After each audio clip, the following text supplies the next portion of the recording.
Fathers aren't allowed backstage. The words landed flat, cold, final, like a door closing on something sacred, and Ethan Carter stood there with his hand still half raised, like maybe if he reached just a little farther, the rule might bend for him. But it didn't. It never did. Not for men like him. Not for single dads who showed up in worn sneakers and a pressed shirt that still carried the faint smell of long workdays. And inside, beyond that guarded door, his 8-year-old daughter Sophie stood alone under lights too bright. For someone so small, too loud for someone whose voice only found strength when she looked at him, and now she couldn't, because he wasn't there, because someone decided he didn't belong. "Sir, please step back," the guard added, not unkind, just practiced, just following rules written by people who never imagined a man could be both shelter and softness at the same time. Ethan swallowed, his voice low, steady. "She's nervous," he said. "She needs me." But the guard shook his head once, and that was it. 3 sentences, 3 rejections, 3 quiet blows that Ethan didn't fight, because he wasn't here to fight. He never was. He stepped back, just one step, then another, the hallway buzzing with distant chatter, heels clicking, parents laughing softly, the kind of laughter that assumed everything was in its right place. But Ethan knew better. He always had, because nothing in his life had ever come easy or neatly labeled. Not since the day he learned how to pack lunches, braid hair, read bedtime stories in voices he didn't quite know how to imitate. Not since he realized that being enough wasn't something the world would ever hand him. It was something he had to build quietly, piece by piece, in the early mornings and late nights when no one was watching. And now, as he stood outside that door, he could almost see Sophie in his mind, her small hands gripping the edge of her dress. The one he stayed up until 2 a.m. sewing after a 10-hour shift, her eyes scanning the crowd, searching for him, always for him. And for a moment, just a moment, doubt tried to creep in, the old voice, the one that whispered, "Maybe they're right, maybe. You're not enough." But Ethan closed his eyes, took a breath, and let the noise fall away, because he remembered something else, something quieter, stronger, the way Sophie looked at him when he got it right. Even just a little, the way she smiled like he had hung the stars himself. And then, from beyond the door, through the muffled hum of the auditorium, he heard it. A pause, a shift, the kind of silence that doesn't come from nothing, the kind that means something just changed, and Ethan opened his eyes slowly, not moving, just listening, as if the world on the other side was finally about to answer a question it had been asking him all along. The silence deepened on the other side of the door, not the polite kind that fades quickly, but the kind that stretches, holds, and asks everyone to listen. And Ethan felt it in his chest before he understood it with his mind. A shift, subtle but undeniable, like the moment just before sunrise when the world pauses between darkness and light. He stepped closer to the door without thinking, not to break the rules, not to argue, just to be near her, because that was all he had ever tried to be. Near enough to catch her if she fell, near enough to hear her when she whispered instead of spoke, near enough to remind her that she was never alone, even when the room told her otherwise. Inside the auditorium, Sophie stood frozen for a heartbeat longer than expected, the stage lights warming her face while rows of parents leaned forward, some curious, some skeptical, some already deciding what kind of story this would be. And in the front row, a woman adjusted her daughter's tiara with practiced ease, whispering something that made the girl smile. A small, perfect moment that Sophie noticed and quietly absorbed, not with jealousy, but with a question she had carried for years, a question she had never fully asked out loud. What does it mean to have everything when you already have the one person who never leaves? She took a breath, small but steady, her fingers tightening around the edge of the microphone stand. And for a second her eyes drifted toward the side curtain, toward the place where she knew her father should be, where he always was during school plays and recitals, just off to the side, giving her a thumbs up, a quiet nod, a silent promise that she could do this. But today there was no thumbs up, no nod, just space. And yet something inside her did not collapse. It held. It remembered the late nights at the kitchen table where Ethan would sit across from her, tapping out simple piano notes on the worn keys of an old keyboard, smiling when she missed a note, encouraging her when she got it right. Again, he would say softly, not as pressure, but as belief, and Sophie blinked once. grounding herself in that memory, in that rhythm, in that quiet consistency that had shaped her more than any applause ever could. Back in the hallway, Ethan pressed his palm lightly against the cool surface of the door, not pushing, just resting it there, as if somehow the distance between them could be measured in inches instead of rules. The guard shifted beside him, unsure now, sensing that something inside the room had changed but not yet knowing what. "It is starting," the guard murmured, almost to himself, and Ethan nodded slightly, his voice barely above a whisper. "She is stronger than she thinks."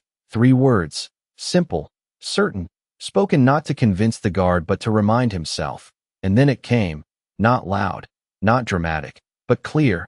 Sophie's voice, soft at first, carried through the door like a thread pulling him closer. And Ethan closed his eyes for a second, letting it reach him, letting it settle. Because in that moment, it was not about being allowed inside. It was about being present in the only way he knew how, quietly, fully, without needing recognition. And as her voice steadied, something else began to happen inside that room. The whispers faded, the shifting in seats slowed, the small judgments paused mid-thought, because what they were hearing was not just a child speaking. It was something rarer, something quieter, something that did not demand attention but earned it. And Ethan, standing just outside, understood without seeing it that the world on the other side was beginning to listen differently than before. Her voice did not rise. It settled, gentle but certain, like something that had always been there waiting to be heard. And the room, once filled with quiet judgment and polite expectation, began to change in ways no one announced out loud. Sophie stood a little straighter now, not because the fear was gone, but because something deeper had taken its place, something she had learned in small moments at home when no one was watching, when the world was not measuring her, when her father would sit across from her at the kitchen table, tapping a simple rhythm, smiling even when she stumbled. "You do not have to be perfect," he would say. "You just have to be real." And now, under those bright stage lights, she chose real. She lifted her eyes, scanning the audience not for approval, not for comparison, but for understanding. And when she spoke again, her voice carried further, clearer.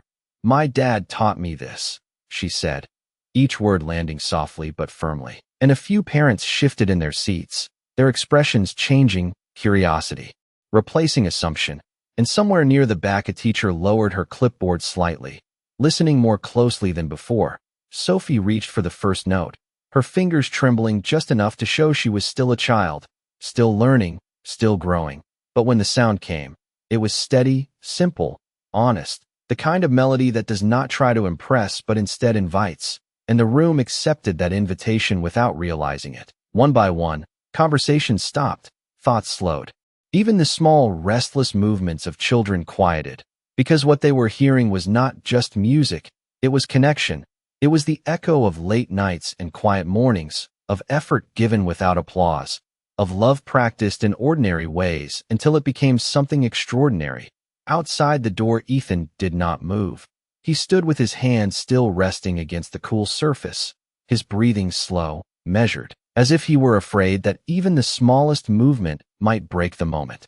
Unfolding inside, he could hear her now, not every word, not every note perfectly, but enough to recognize the rhythm they had built together, enough to feel the weight of every hour he had spent learning things he never expected to learn, things no one had prepared him for, things he had once doubted he could do.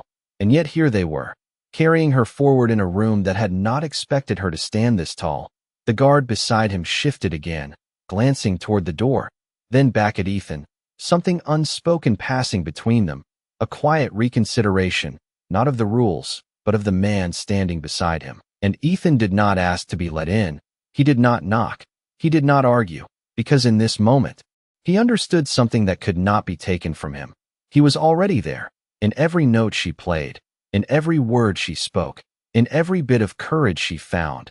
And inside the auditorium, as Sophie reached the final line, her voice softened just slightly, not from fear, but from feeling. "He never left," she said, and the words hung in the air longer than expected, not loud, not dramatic, but undeniable. And for a moment, no one moved, no one clapped, no one whispered, because the room had finally arrived at the same quiet truth that had been standing just outside the door all along. The silence did not break right away. It held, stretching across the room like something fragile that no one wanted to disturb. And Sophie stood there with her hands resting gently at her sides, her chest rising and falling slowly, not waiting for applause, not searching for approval, just standing in the truth she had spoken. And for the first time that day, she did not look toward the curtain.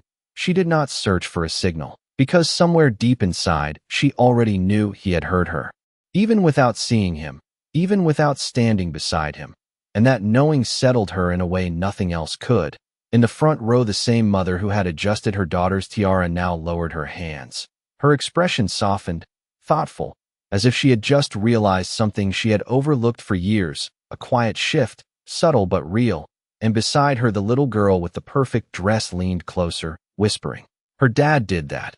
Not with mockery, but with something closer to admiration, and one by one the room began to breathe again, not with noise, but with recognition, the kind that arrives slowly and changes more than words ever could. Outside the door, Ethan opened his eyes, the last words still echoing in his chest. He never left.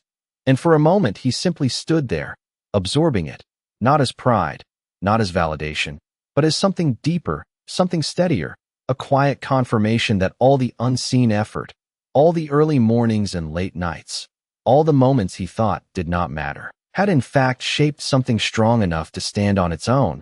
The guard beside him cleared his throat softly, glancing again at the door, then back at Ethan. "Sir," he began, but the word did not carry the same firmness as before. It lingered, uncertain, as if the rules he had been following no longer felt complete. Ethan did not move immediately. He did not rush forward. He did not claim the moment, because that was never who he was. He simply nodded once, small and respectful, and took a single step closer, not demanding entry, just acknowledging that something had changed between them. And inside, a teacher finally stood, her hands coming together in a slow, deliberate clap, not loud, not exaggerated, but sincere, and it spread, one pair of hands, then another, until the room filled with applause that felt different than before, not celebratory, not performative, but grateful, as if they were thanking something they had not known they needed to witness. Sophie blinked, surprised by the sound, her eyes widening slightly, but she did not smile right away. She simply took it in, letting it reach her slowly, letting it settle the same way her father had taught her, without rushing, without chasing it, just receiving it. And then, gently, she allowed herself a small smile, the kind that did not seek attention but reflected something real, something earned. And in the hallway, as the applause carried through the door, Ethan finally placed his hand on the handle, pausing for just a second longer, not because he was unsure, but because he understood the weight of what had just happened, that this was not about being let in, it was about being seen. And for the first time that day, the distance between him and that stage no longer felt like a barrier. It felt like a bridge that had already been crossed. The handle turned slowly in Ethan's hand, not with urgency, not with force, but with a quiet certainty that had taken years to build. And this time, no one stopped him. The guard stepped back just half a step, not announcing it, not making a scene, just allowing space where there had been resistance before. And Ethan nodded once in gratitude, no words needed, because some moments were too full for explanations. And as he pushed the door open, the warmth of the auditorium wrapped around him, the sound of applause still echoing, softer now, settling into something more reflective, more human. And his eyes found her immediately, not because she was in the spotlight, but because she had always been the center of his world. Sophie stood on that stage with her small shoulders squared, her hands still, her eyes scanning the crowd. And when she saw him, everything else seemed to fade just a little, not disappear, just step aside, as if the room itself understood that this moment did not belong to them. It belonged to the quiet connection between a father and his daughter. Ethan did not wave, did not call out. He simply stood there, steady, present, the same way he had always been. And Sophie's expression shifted, just slightly, the tension in her face softening, her posture relaxing, as if something inside her had finally exhaled. And for a brief second, neither of them moved, neither of them spoke, because they did not need to, The distance between stage and doorway measured. Only a few yards, but what passed between them in that silence carried the weight of years, of effort, of unseen sacrifices that had never asked for recognition. And then Sophie did something small, almost unnoticed by the crowd. She gave a tiny nod, not dramatic, not rehearsed, just real, a quiet acknowledgement that she had done it, that she had stood there and told her truth, and Ethan responded the only way he knew how. He nodded back, slow and steady, a silent message that said more than words ever could. You were enough. You are enough.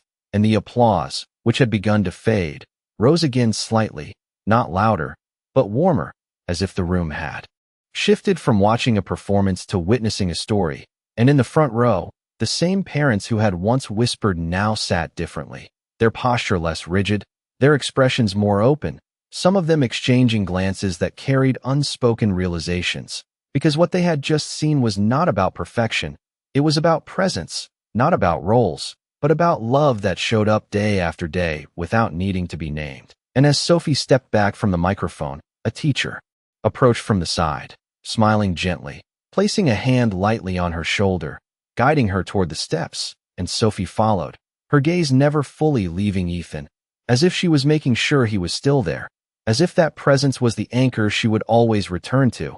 And Ethan moved forward just a little, not rushing, not drawing attention, just closing the space between them one step at a time. And when Sophie finally reached him, she did not run, she did not jump, she simply walked into him and wrapped her arms around his waist, holding on in a way that was both soft and certain, and Ethan placed his hand gently on her back, steady, grounding, his eyes closing for just a second as if to hold that moment in place. And around them, the noise of the room continued, but it no longer mattered, because in that quiet embrace, something had already been said, something that did not need applause, something that would remain long after the lights dimmed and the crowd went home. The embrace lingered just a moment longer than expected, not because either of them was holding on too tightly, but because neither of them felt the need to let go yet.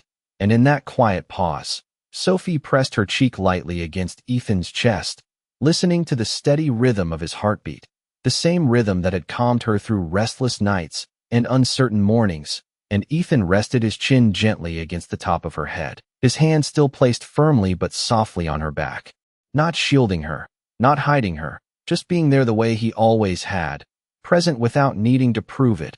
Around them the auditorium began to shift back into motion, chairs creaking, voices rising again.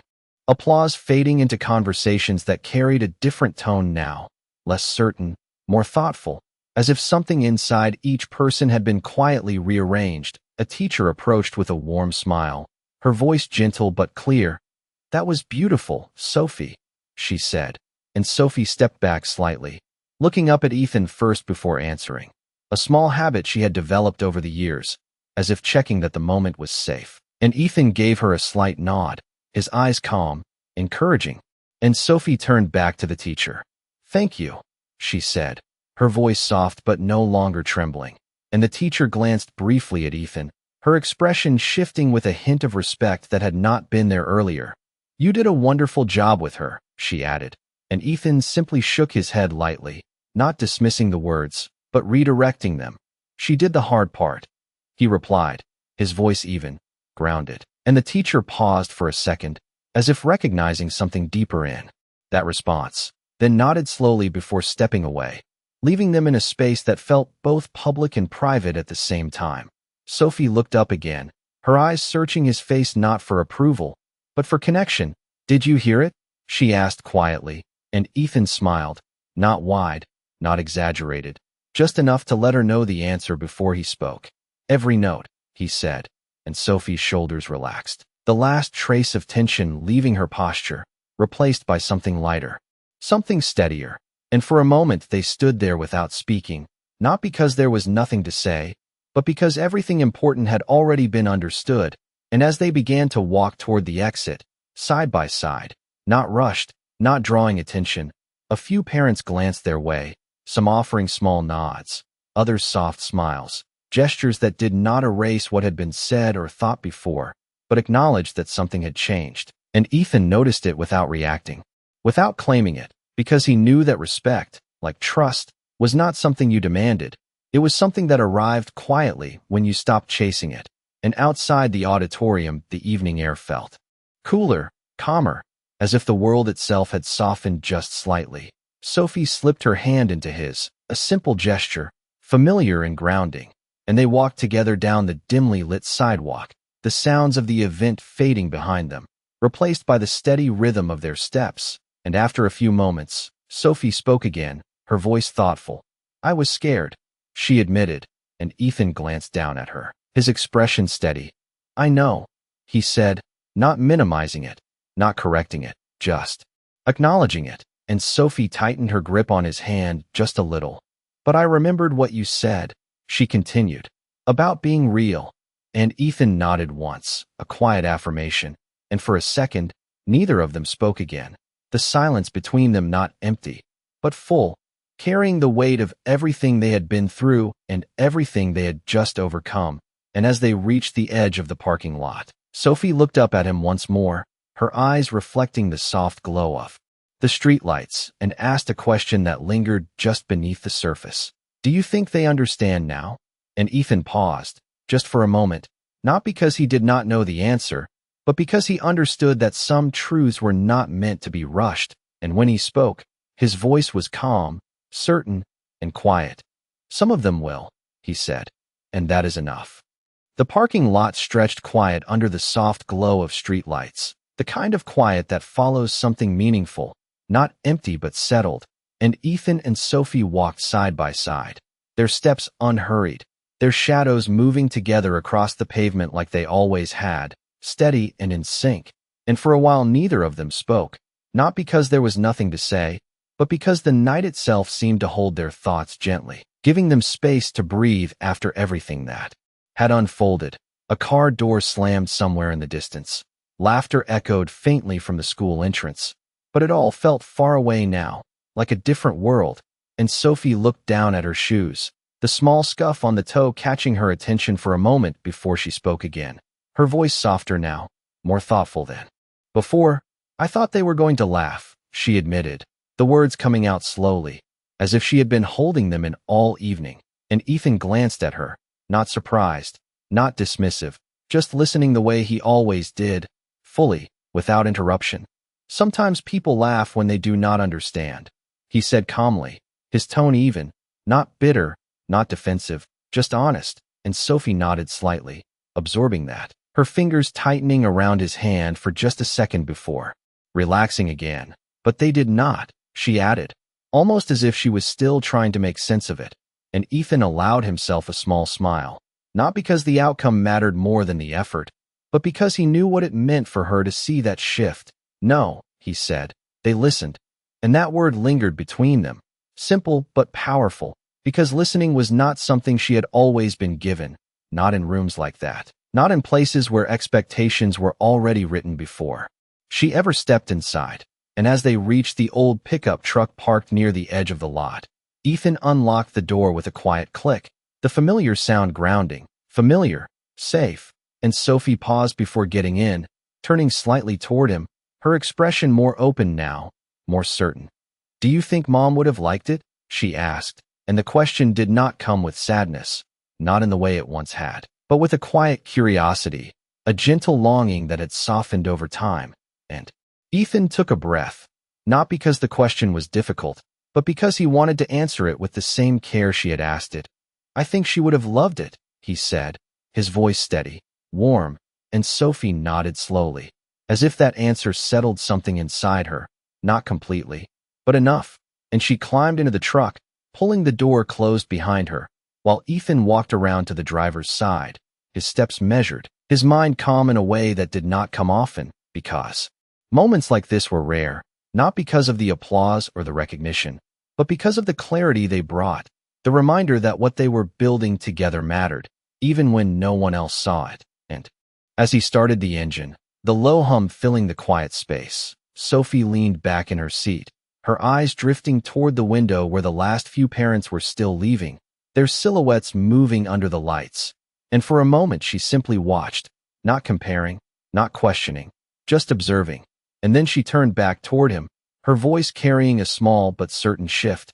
I was not alone, she said, not as a question, but as a realization, and Ethan glanced at her, his expression unchanged but his eyes softening just slightly. You never were, he replied, and the words settled between them like something permanent, something that did not need to be proven again.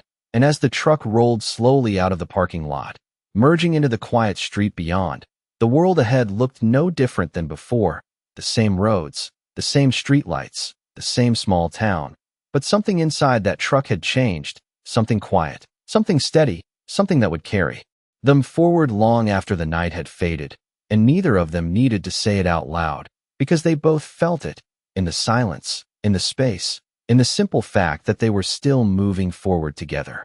The road stretched ahead in a quiet line of dim streetlights, each one passing over the windshield in slow rhythm, like a heartbeat that had finally found its pace again, and Ethan kept both hands steady on the wheel, his posture relaxed but attentive, the way it always was when Sophie was beside him, not tense, not guarded, just present. And inside the truck the air felt different now, lighter, as if something heavy had been set down without either of them needing to name it. Sophie leaned her head gently against the window, watching the reflections of passing lights flicker across the glass, her thoughts moving slower than before, less tangled, more clear. And after a few moments she spoke again, not with uncertainty this time, but with quiet curiosity. Why did they say you could not come backstage? She asked, her voice calm. And Ethan glanced at her briefly before returning his eyes to the road, not avoiding the question, just choosing his words carefully. Sometimes people make rules based on what they are used to seeing, he said, his tone even, thoughtful. And sometimes those rules forget people like us. Sophie frowned slightly, not in frustration, but in concentration, trying to understand something that did not quite fit the world she knew. But you were there, she said, more to herself than to him, and Ethan allowed a small breath of a smile. I was, he replied, and the simplicity of that answer settled something deeper than any explanation could. The truck continued forward, the soft hum of the engine filling the spaces between their words, and as they turned onto a quieter street lined with small houses and porch lights glowing faintly in the distance, Sophie shifted in her seat, sitting up a little straighter. I almost forgot the last line, she admitted, her voice softer now, as if sharing a secret, and Ethan nodded once, not surprised. But you did not, he said, and Sophie looked at him, a small smile forming. Because I heard you. In my head, she added, and Ethan's grip on the wheel tightened just slightly, not from tension, but from the weight of that moment. The realization that his presence had reached her even when he could not stand beside her, and he nodded again, slower this time. That is what matters, he said quietly, and Sophie leaned back once more, her eyes drifting closed for a second, not from exhaustion, but from a sense of calm she had not felt earlier that day. And outside the truck the town passed by. In familiar shapes, the same grocery store on the corner, the same gas station sign flickering slightly, the same sidewalks they had walked together countless times. Nothing about the world had changed, and yet everything felt different, because the way they carried themselves within it had shifted. And as they pulled into the driveway of their small home, the headlights briefly illuminating the front porch, Sophie opened her eyes and looked ahead, her expression thoughtful. Do you think next time they will let you come in? She asked, not with hope, not with doubt, just with honest curiosity. And Ethan turned off the engine, the quiet settling around them once more, and he paused for a moment before answering, not because he needed time to think, but because he understood the weight of what she was really asking. And when he spoke, his voice was calm, grounded, and certain. Maybe, he said. But even if they do not, it will not change what you did tonight. And Sophie nodded slowly, accepting that, understanding more than her years might suggest. And as they stepped out of the truck and walked toward the front door together, their footsteps soft against the concrete path, the night wrapped around them in a gentle stillness. And somewhere in that quiet, something lasting had taken root, not loud, not visible, but strong enough to grow, strong enough to carry them into whatever came next, without needing permission from anyone else. The front door closed softly behind them, the familiar sound echoing through the small house like a quiet welcome, and Sophie slipped off her shoes near the entrance without being told, a habit formed from years of routine. while Ethan set his keys down on the wooden table by the wall, the same table where unpaid bills and school drawings often shared space without complaint, and for a moment they both stood there, not moving, as if the night had followed them inside and settled gently into the corners of the room. The kitchen light cast a warm glow across the floor, illuminating the simple details of their life. A backpack resting against a chair, a half-finished drawing taped to the refrigerator, a piano in the corner with a few worn keys that had seen more effort than elegance, and Sophie walked toward it slowly, her fingers brushing lightly across the surface as if reconnecting with something that had just carried her through something bigger than she had expected. It sounded different out there, she said quietly, not turning around, and Ethan leaned against the doorway, watching her, his posture relaxed but attentive. Different how? He asked, and Sophie pressed one key gently, letting the soft note linger in the air. Bigger, she said after a moment, like it was not just mine, and Ethan nodded slightly, understanding more than her words alone, because he had felt that shift too, not in the room, but in her, the way she had stepped into something without asking permission, and for a few seconds neither of them spoke again. The silence in the house now filled with something steady, something earned, and Sophie turned back toward him, her expression thoughtful. "Do you think it will stay like that?" she asked, and Ethan did not answer right away, not because he did not know, but because he wanted to give her something real, not just comforting. "Some days it will," he said slowly, "and some days it will not." And Sophie frowned slightly, but not in disappointment, more in consideration. "But what matters is that you know how to find it again," he added, and she nodded, absorbing that, the idea settling into her in a way that felt familiar, like something she had already begun to understand without needing it explained.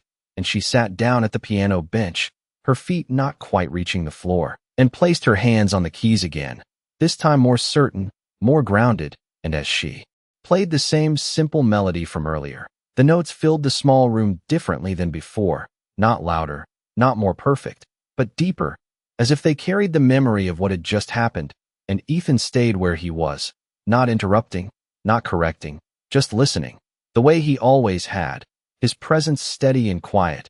And as the last note faded, Sophie let her hands rest on her lap, looking down at them for a moment before speaking again. "I was not trying to be better than anyone," she said, her voice soft, and Ethan shook his head gently. "You were not," he replied, and she looked up at him, searching his face. "I just wanted them to see you," she added, and the words landed differently this time, not as a child's hope, but as a truth spoken without hesitation. And Ethan exhaled slowly, not out of relief, but out of recognition, because in all the years he had spent showing up quietly, he had never asked to be seen, and yet somehow, tonight, through her, he had been. And he stepped forward just a little, his voice calm, steady. "They saw you," he said, and Sophie held his gaze for a second longer before nodding, not rejecting his answer, but holding both truths at once. And the house settled back into its quiet rhythm, the kind that did not demand attention but held everything together.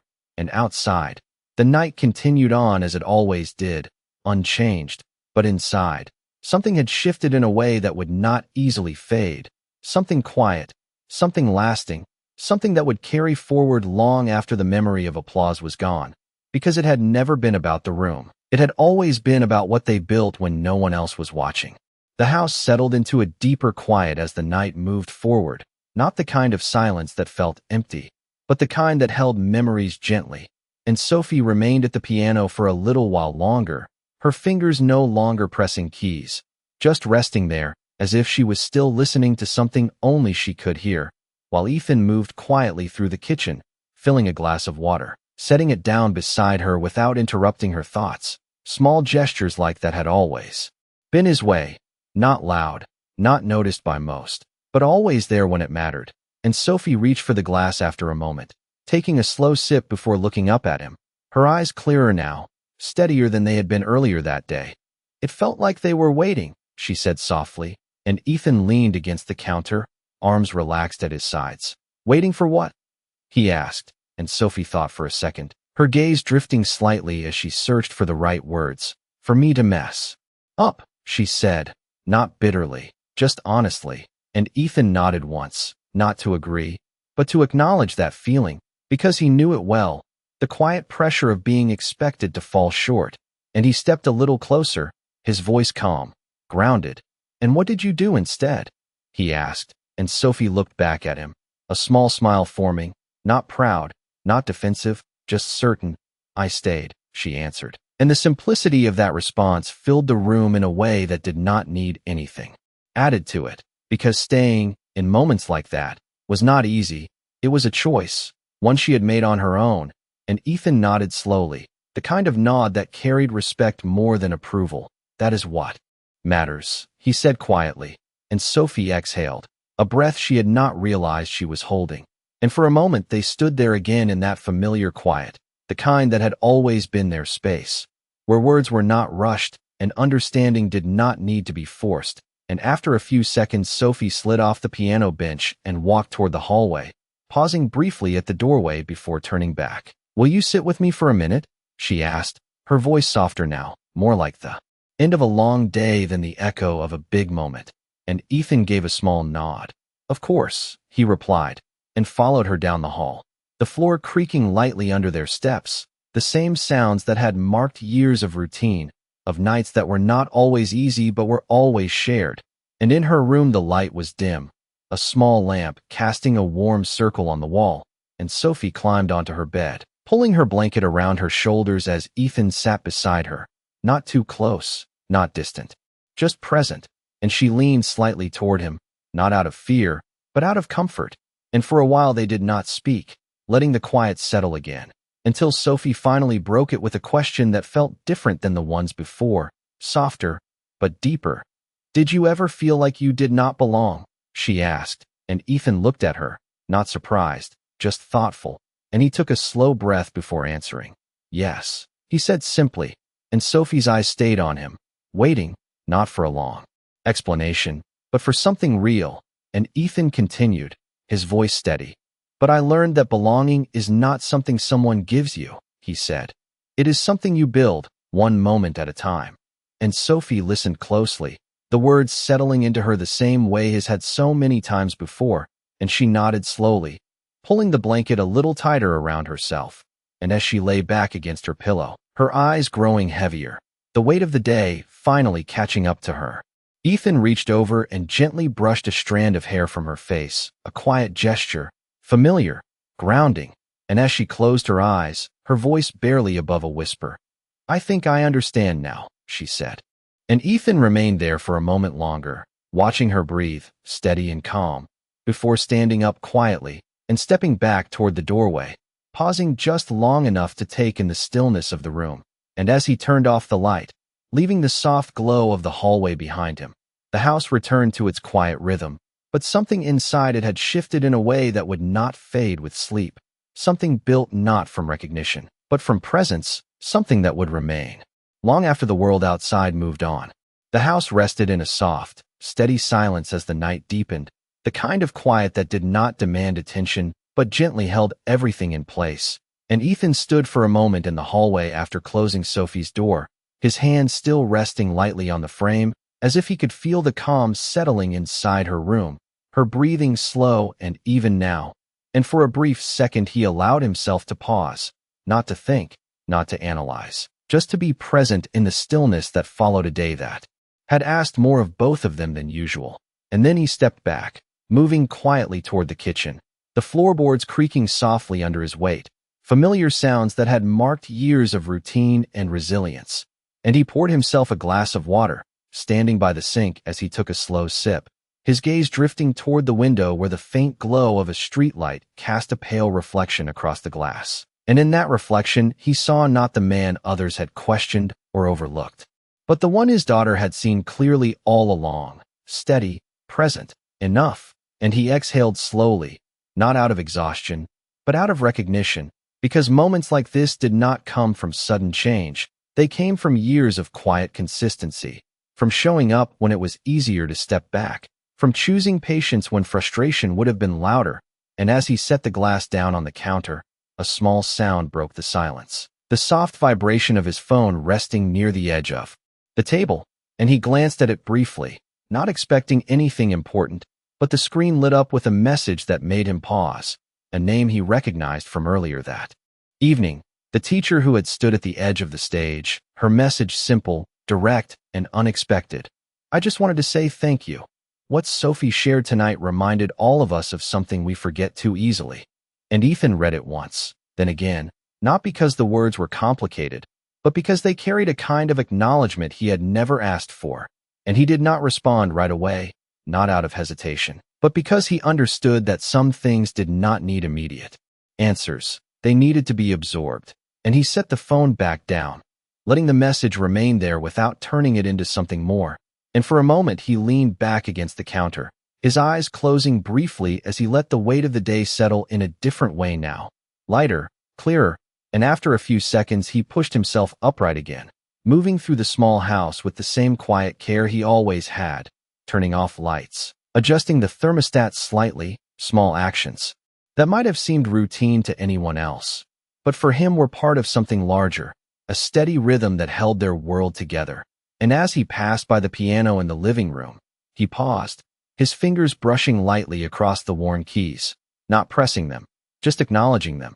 The same instrument that had carried Sophie through that moment on stage, the same one that had filled their evenings with simple melodies and patient repetition, and he allowed himself a small, quiet smile, not because everything was perfect, but because something important had been affirmed, something that did not depend on applause or recognition.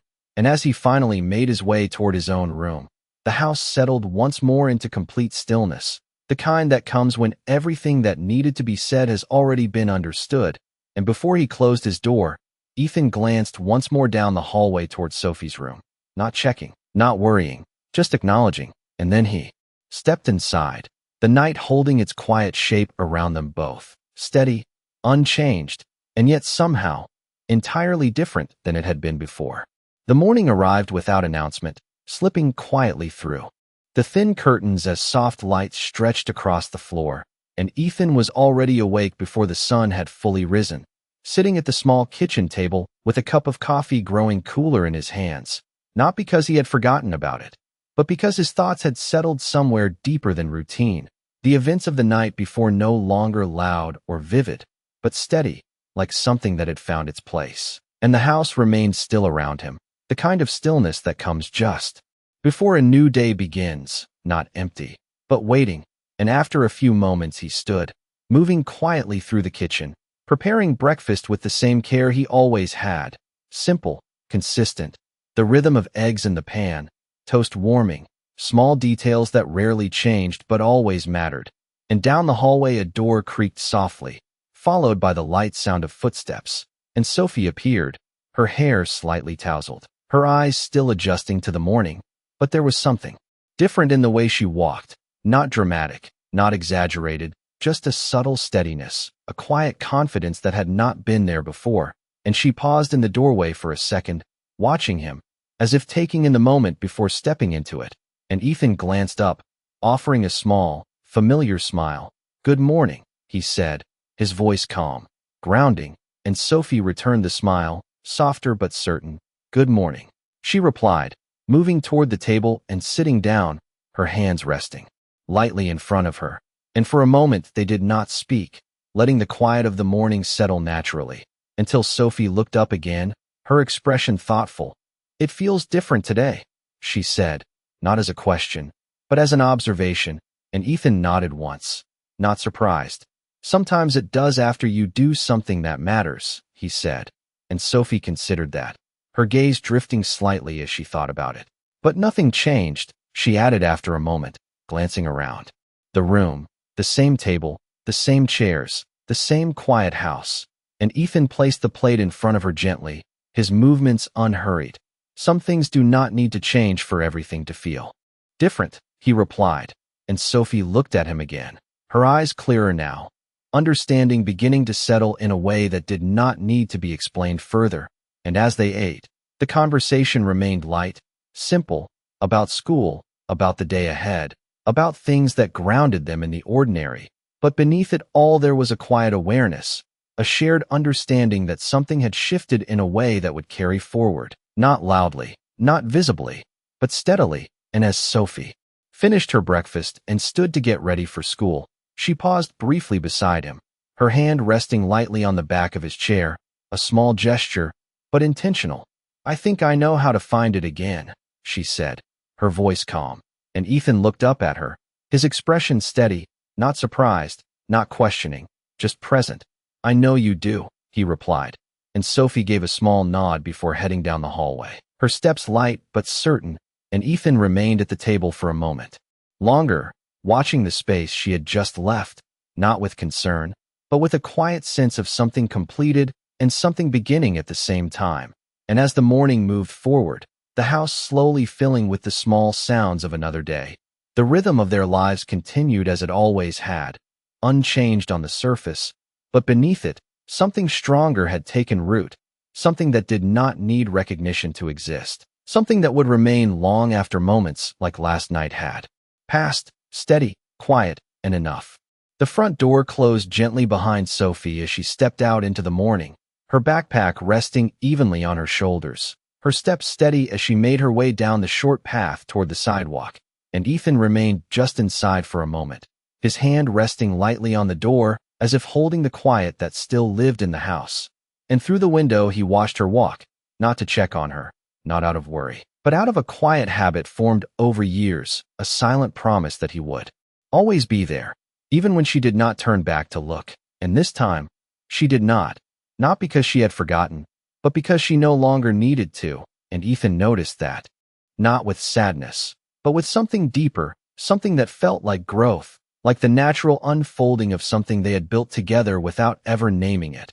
And he stepped back, letting the door settle into place, the soft click echoing briefly before fading into the rhythm of the morning. And as he moved through the house, straightening small things, placing a cup in the sink, adjusting a chair, the space felt the same as it always had. Simple, quiet, unchanged, but beneath that surface there was something else, something that did not need to be seen to exist, something steady and certain. And outside, Sophie reached the corner where the sidewalk met the street, and she paused for just a second, not turning back, not hesitating, just standing there as if feeling the moment settle around her. And then she continued forward, her steps sure, her posture relaxed, and across the street another child waved, a small gesture, ordinary, and Sophie returned it without overthinking, without second-guessing, just present, just real. And inside the house, Ethan picked up his keys from the table, preparing to begin his own day, the same routines waiting for him, the same work, the same responsibilities. Nothing about the world had shifted to make his path easier or more visible, and yet something had changed in a way that could not be undone, something quiet but lasting, because for the first time, it was not just him who carried that understanding, it was her, too. And as he stepped outside, locking the door behind him, the morning air felt clear, open, and he took a slow breath, not to prepare, not to brace, but simply to move forward. And down the street Sophie continued walking, blending into the rhythm of the day, not standing out, not needing to, because what she carried was not meant to be seen from a distance. It was meant to guide her from within, and somewhere between those two paths, father and daughter moving through their separate parts of the same day, something remained constant, something that did not depend on recognition or permission or approval, something built quietly over time, something that did not ask the world to understand, because it already knew its own worth. And in that quiet understanding, there was no need to prove anything, no need to explain, only the steady presence of what had always been there, waiting to be seen, not by the world, but by the ones who mattered most. And sometimes, that was enough, more than enough, because dignity does not need to raise its voice, it only needs to remain, and in that stillness, it changes everything.